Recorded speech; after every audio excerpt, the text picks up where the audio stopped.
So here, as you can see, my Facebook profile name and profile photo, and going to my Instagram profile, we can see same profile name and profile photo on my Instagram.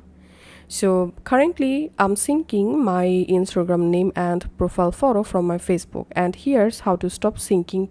So go to your Instagram profile and tap on the menu icon, and here tap on account center, tap on profiles, and here tap on your Facebook profile, and tap on your Facebook profile once more, and here we can see sync profile info option.